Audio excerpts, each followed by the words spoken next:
Hi అన్నలు, welcome to JBR news. మిత్రులారా, నేను మీ జగదీష్ పల్లి.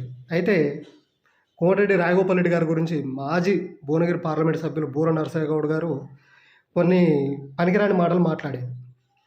ఏ విధంగానంటే మునుగోడు అభివృద్ధి గురించి మాట్లాడాలి కానీ నువ్వు ఎంతసేపటికి మంత్రి పదవి గురించి పాకులాడుతున్నావు అది అని మాట్లాడి కొన్ని అవాకులు చవాకులు పెరగడం జరిగింది. మిత్రులారా, ఒకసారి బూర నరసయ్య గౌడ్ మీరు ఆలోచన చేసుకోవాలండి. పదవి వ్యామోహం, పదవి పిచ్చి మీకు ఉన్నది కాబట్టి అప్పటికప్పటికి బీఆర్ఎస్ నీకు రాజీనామా చేసి బీజేపీలో దునికిర్రు. దేనికి దునికిర్రు? కేంద్రంలో బీజేపీ అధికారంలోకి వస్తుంది, ఇలా ఎంపీగా గెలిస్తే నాకేదైనా పదవి ఇస్తారనే పదవి కాంక్షతోటి నువ్వు పోయినావు తప్ప రాజగోపాల్ రెడ్డి గారికి అసొంటి దుస్థితి అనేది ఎన్నటికీ ఉండదు. ఇంకొక విషయం, నువ్వు 10 ఏళ్ల పాటు ఎంపీగా ఉండి ఇక్కడ పీకి కట్టలు కట్టింది ఏం లేదు. భువనగిరి నియోజకవర్గాన్ని సర్వనాశనం పట్టించినావు. నువ్వు పోయిన తర్వాత అందరూ మంచిగా పోయింది. ఒక లంగా దొంగ అని మీ BRS party MLA Gadar Kishore, మాజీ ఎమ్మెల్యే గాదర్ కిషోర్ కానీ మాజీ మంత్రి జయశ్రెడ్డి కూడా కొబ్బరికాయలు కొట్టడం జరిగింది. కార్యకర్తలందరూ మంచిగా పోయిందిరా నాయన, భువనగిరికి పట్టిన దరిద్రం పోయిందని మాట్లాడుకొచ్చారు. అర్థమైందా? ఒకసారి మీదేందో మీరు ఒక్కసారి వెనక తిరిగి చూసుకుంటే మీది మీకు కనపడుతుంది.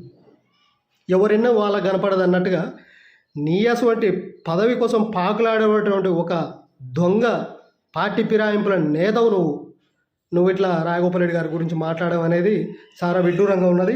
ఇంకొక విషయం మీరు గమనించాలి, రాజగోపాల్ రెడ్డి గారు నాకు పదవి కావాలని ఏనాడు మాట్లాడలేదు.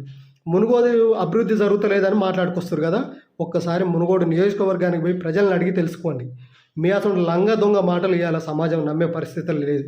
ఇంకొక విషయం, రాజగోపాల్ రెడ్డి గారికి ఆయన రేవంత్ రెడ్డి గారు కానీ కాంగ్రెస్ ప్రభుత్వం హామీ ఇచ్చింది కాబట్టి దాన్ని మీరు ఇచ్చిన హామీని నెరవేర్చండి అనే విషయం మాట్లాడుతున్నారు తప్ప నాకు ఇస్తారా అయ్యారా ఎందుకు ఇయ్యారని నిక్కచ్చిగా లొల్లి పెట్టి చేసింది అయితే ఏడలేదు.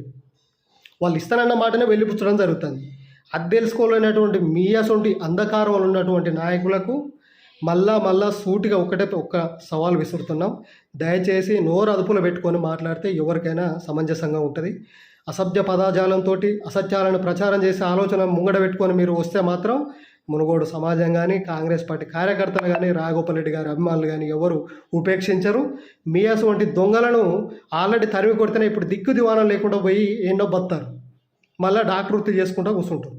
ఇటువంటి అసత్య ప్రచారాలను ప్రచారం చేసుకుంటూ మునుగోడు అభివృద్ధి ఆలోచించకుండా రాజగోపాల్ రెడ్డి మంత్రి పదవి కోసం పాకులాడుతున్నాయనేటువంటి కల్లిబొల్లి మాటలు చెప్పుకుంటూ బయటకు వస్తే మాత్రం తెలంగాణ సమాజం, కాంగ్రెస్ పార్టీ కార్యకర్తలు, నాయకులు ఎవరు ఉపేక్షించరు. చీరి చింతగడతారనే ఆలోచన మాత్రం మీరు ఒకసారి ఆలోచన చేసుకోవాలి. రాజగోపాల్ రెడ్డి గారి గురించి మాట్లాడే ముందు ఒకసారి ఒళ్ళు దగ్గర పెట్టుకొని మాట్లాడితే యావత్ సమాజం మిమ్మల్ని చూస్తుంది.